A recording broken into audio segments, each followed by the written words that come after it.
Hello and welcome to another episode of Pieces of Time. In my previous video I did a link removal video where I showed you how to remove a link using one of these punches. But today what I'm going to do is I'm going to go through some of the cheaper tools, well, all of the cheap tools that I own in my set. These things range from, you know, pieces that came. This isn't actually, this I bought on its own on the internet. It cost me 99p, I think. But this, and this, they all came in like a set, which I bought originally. This one, so far, has been the most useful, and I suggest that if you're going to buy anything that's pretty cheap, you can buy something like this that's cheap, because all it's got to do is sit there. All it's got to do is hold that strap steady. Obviously, this came as part of a set, but on its own, you're probably talking about 99p. But it was the set was well worth it, just for that.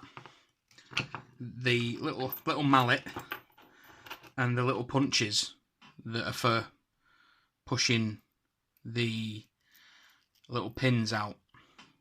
That one actually fell apart in the video, but it was easy to put back together. It was easy to put back together. I just put it on a hard surface and hit that. So they all came together in that particular set. That I think my girlfriend bought me that, along with this. This is woeful, if I'm totally honest with you, but it got me through a couple of battery changes. It got me through removing the case back. The problem with this is it's difficult to size. It only comes with these two round. There's no way of, well, there is a way of changing that. You could probably unscrew those and change it, but this doesn't come with any more. So you'd have to, you know, but in a pinch it'll get the back off, but it isn't very good. This broke the first time I used it. This again is a pin removal tool. As you can see, that's how it's supposed to work, and the idea is, of course, that you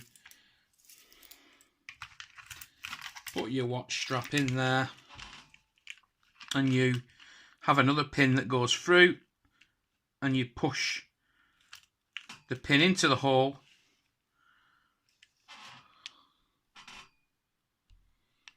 there. So you've got the pins there and it lines up. The reason it doesn't work is if you look carefully, you can see that it goes from side to side. Can you see the amount of play in that? And that's because it's just crap, you know. I have actually used this. This came with a screw-in portion there, and I've used it with the end of one of these jammed inside that. This comes all the way out, this thing. As you can see, it's not precisely made, it's not milled in any way.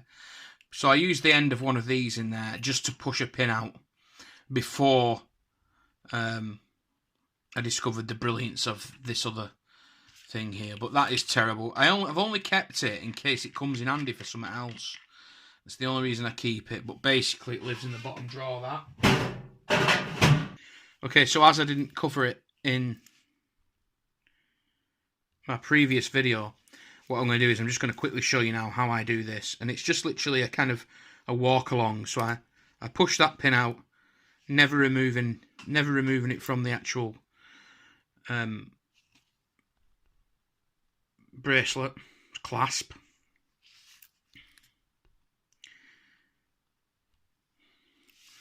Okay, so I move that and now it's wonky. I turn it over, push it out, clip it in. You may have just heard the clicks, and I do the same again. Click. Okay, other tools which I got cheaply as part of other tools, parts of other little sets. This one was part of another set. I think it was part of a set with the puffer. and it just came with something else or something, I don't know. But this is really cool. This is very good. Sorry, I didn't show you this. This came as part of that set, which was this butter knife style. And I actually have used this in one of my videos. And this wouldn't be too bad if it got sharp, if I could sharpen it. And it has actually, you can see, if we look at the edge of this thing, it has actually took a couple of nicks sacrificially in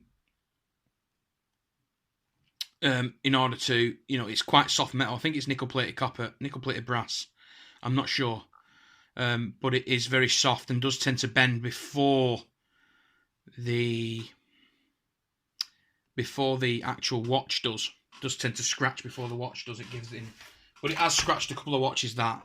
Terrible. Whereas this stainless steel one, I can't imagine that would be so forgiving. But, as you can see, it is very sharp, almost knife-like sharp, that. And does the job properly. It's very easy to control it. You can get your thumbs either side of it, so you can, the best thing to do is just to wrap your watching tape if you're worried about that. Okay, this movement holder came to me, and initially it was okay, and then it started getting really stiff, and then eventually the thread actually gave way. It had a threaded portion in one of the sides. It actually had a spring in between to stop you having to push it apart. But I had to remove the spring because it made it very difficult to use.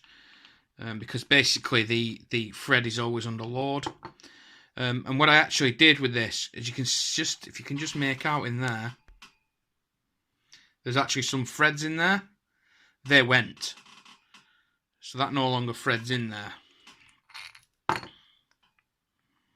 Doesn't actually, as you can see, it just goes in and out.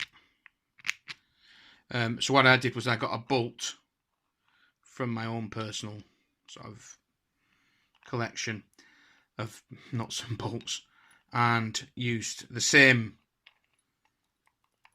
black thing, and I just melted that into the plastic so that it would have something to grip onto. Obviously, you've got to be careful you don't crush your watch, because once you start twisting on that, it'd be quite easy to squash your watch. What is good about this, though, is the fact that it's got this kind of immovable sort of thing here. So they're alright, they're pretty good. So when you see one of those, it's worth picking it up. If for nothing else but to just, you couldn't mend a watch, you couldn't mend an automatic with it, but it's good if you're doing like a dial change, as I did in my Vostok video. It's good if you're doing like smaller jobs, changing the hand, just removing the movement to change the crystal, stuff like that. Obviously, I'm not a professional watch mender. I have no idea how to mend a watch. I'm trying to learn. It's a very difficult job, it's an art form, and it's certainly not the easiest thing in the world. So they're all right. If you ever see one of those, pick your send one up. The only downside there, you saw they fell out. These bloody white things just fall out really easily, and it can be a bit of a chore, that. Okay. The next thing is a hand removal tool. This thing is invaluable. It will stop you scratching your dial if you're removing hands and changing hands. Or fingers, I heard someone call them the other day. Fingers. But really dirt cheap. I think this was £1.99, £1.99 off eBay. Same as this sort of thing, It's... I mean, if like me, you are little more than a budding amateur, little more than a budding enthusiast, really, then, you're not going to spend, you don't want to spend an arm and a leg, you don't want to spend a fortune on the best watch stuff. If I was perhaps aiming to try and become a watch mender, then yeah, I would probably spend more, but I know I'll never become a fabulous watch mender. Okay, here's another kind of case back opener. Very similar vein to this, except this is more controlled. You can actually hold the watch and sort of turn that against it, and then pull it in and make sure that it's locked on. There is quite a bit of play in that little screw, but they're a nice little thing to have, and it will get you out of a pinch. I think this is probably the one I would go to. I never use that. It's always this one I go to. It's nice and it's a nice manageable thing to just turn. With this, you know, you can tend to, once you get it to the right level and it's actually quite a snug fit, well, you could be tempted to try and wrench on it a little bit. I'm quite careful with those things. And now, these were about £8, and if you are thinking about doing dial changes and stuff, I originally made my own, but these are actually really nice. And what you get, the sizes you get in these are like, I think it's something like 1.5 or 0.5 mil. So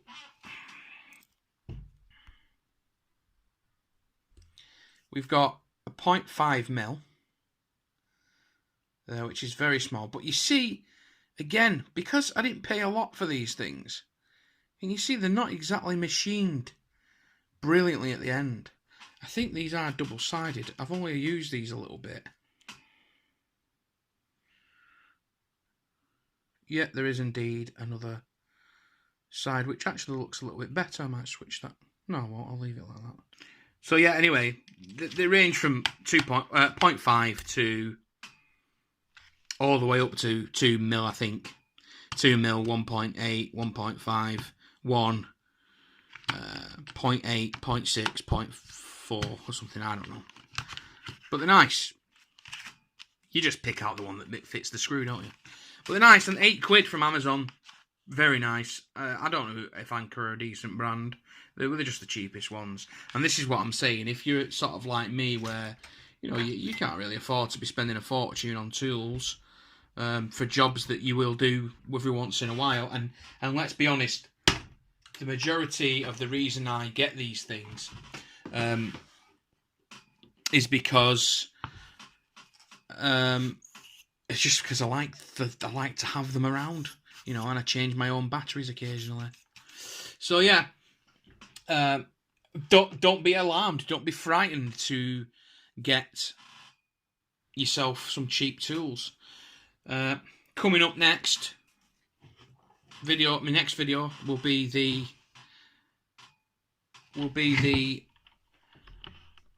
destruction of a Smith's Bakelite. Excuse me while I lift the camera up so you can accept this piece of horological beauty in all its glory. Dun, dun, dun, dun. Now, this has a problem, which you'll discover in that video. So stay tuned in. Comment, rate, subscribe. Go out and buy yourself some cheap tools. Happy New Year! But with this one, because it's sort of fingering, you're sort of fingering. Oh dear! Because you're sort of using your fingers to tighten. Fuck! How have I said that? Then you sort of you can. Oh God! Oh dear!